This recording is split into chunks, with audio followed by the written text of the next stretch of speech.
भगवान शिव का ध्यान गया कोटर में जहां पर तोते का बच्चा बैठा था। शिव जी को क्रोध आया और शंकर भगवान त्रिशूल लेकर तोते के बच्चे को मारने के लिए भागे। तोते का बच्चा भागता जाए, सर्वभूतम हृदय रूपम साक्षिणो वयम कृष्ण। तोते का बच्चा भागता जाए और वेद व्यास जी महाराज के आश्रम में पहुंच गया, जहां पर वेद व्यास जी की धर्म पत्नी, क्या नाम था, जल्दी बोलो। अभी आज ही मेरे को कोई बोल रहा था हमारे चेन्नई में तो इतनी भागवत हो, तो मैंने कहा चलो खूब अच्छी बात है, फिर तो सुबोधनी का आनंद लेंगे। तो जल्दी बताओ, वेद व्यास जी की पत्नी का नाम क्या था?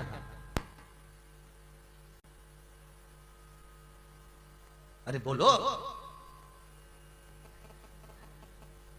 वेद व्यास जी की धर्म पत्नी का नाम? अरे नहीं, बीठिका, जिसको बटुका भी कहते थे। वेद व्यास जी की धर्म पत्नी का नाम था बीठिका।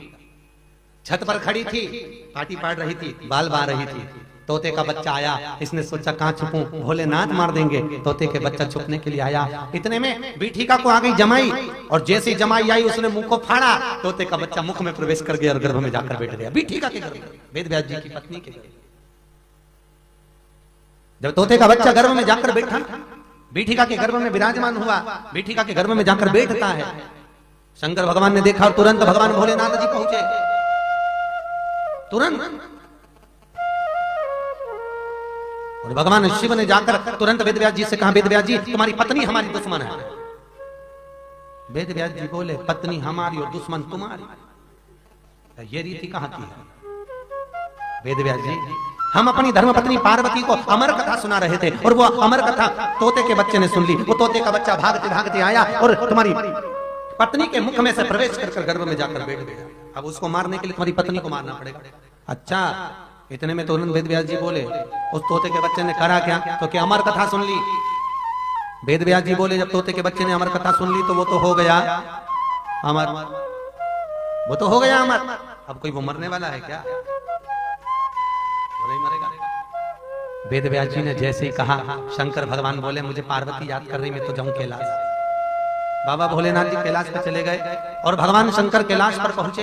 कैलाश धाम में विराजमान रहे, बड़े सुख से विराजित हुए। और वेद व्यास जी की पत्नी बीठिका के गर्भ में बच्चा सुखदेव सुख रूप में विराजमान तोते का बच्चा विराजित है। नारी का गर्भ एक वर्ष का, 6 महीने का, 9 महीने का, 11 महीने का, 10 महीने का, 12 महीने का हो, पर वेद व्यास जी महाराज की धर्मपत्नी का गर्भ 6 वर्ष का था।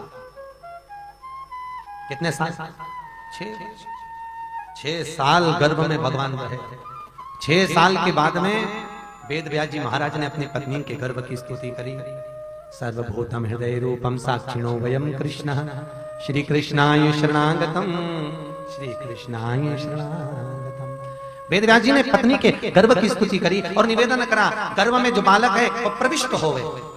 विनती, गर्भ से बालक प्रविष्ट हुआ। जैसे प्रविष्ट हुआ, मनुष्य जैसी आकृति थी, नाक केवल तोते जैसी थी, नाक तो तोते के बच्चे को कहते हैं शुक। क्या कहते हैं? शुक। और व्यास जी की पत्नी के गर्भ से जन्मा, इसलिए कहलाया देव। दोनों को मिला तो हो गया शुक्र।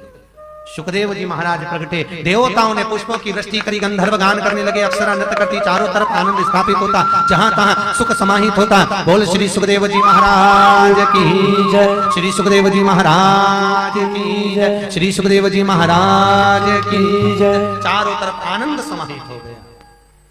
जन्म लेते ही 5 वर्ष की अवस्था धारण कर सुखदेव जी वन की ओर चल दिए। पिताजी पीछे, सुखदेव कोई सागर वापिस लेकर, बेटा सुखदेव पृथ्वी पर मृत्यु लोक में रहो और गृहस्थाश्रम में रहो। वेद व्यास जी ने बहुत सुंदर बात कही। महाप्रभु जी ने भी अपने शास्त्रों में बड़ा सुंदर वर्णन करा कि सबसे बड़ा अगर आश्रम है तो कौन सा? गृहस्थाश्रम। पुष्टि मार्ग में याद रखिए, ध्यान रखिए, रामानुज संप्रदाय और पुष्टि मार्ग में, रामानुज संप्रदाय में सारी गादियां विरक्त है, केवल एक गादी ग्रस्त है। याद रखना, रामानुज संप्रदाय में। पुष्टि मार्ग में सारी गादियां ग्रस्त है, केवल एक गादी विरक्त है, केवल एक। दोनों में अंतर है। रामानुज संप्रदाय में एक गादी ग्रस्त है और यहां पुष्टि मार्ग में केवल एक गादी विरक्त है। महाप्रभु जी ने वर्णन करा, सबसे बड़ा आश्रम गृहस्थ आश्रम। गृहस्थ रहिए, बड़े प्रेम से भगवान का भजन करो।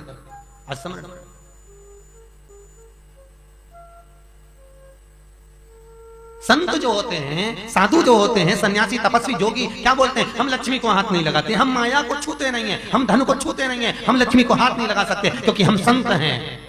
महाप्रभु जी ने लिखा, परम भगवतीय वैष्णव एक ऐसा होता है, परम भगवतीय जीव एक ऐसा होता है जो माया को हाथ भी लगाता है, लक्ष्मी को छूता भी है, पर लक्ष्मी को हाथ लगाता है, लक्ष्मी लेता भी है, ग्रहण भी करता है। संत लक्ष्मी लेते नहीं, संत माया को हाथ नहीं लगाते, पैसे को छूते नहीं, पर ग्रस्त वैष्णव भक्त लक्ष्मी को छूता भी है, हाथ भी लगाता है, पर लक्ष्मी को हाथ क्यों लगाता है?